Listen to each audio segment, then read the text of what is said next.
มันมากับความเมามาพร้อมเพลงยาวของแนวลูกทุ่งเดินท่าเก่าผมเผารังรุ่งสองมือพยุงปวดเล่าตามมันมาอีกแล้ว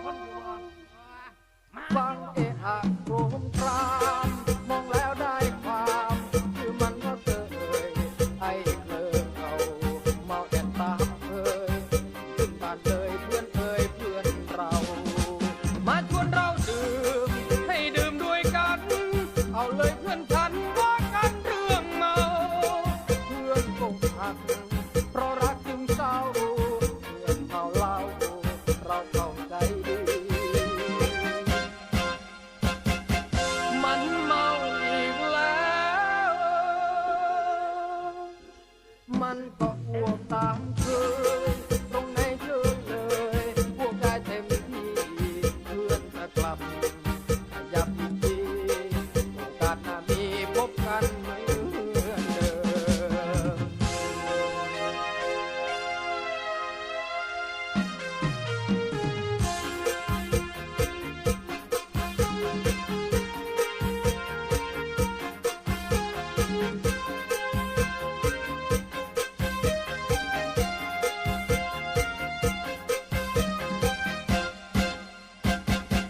มันมาอีกแล้ว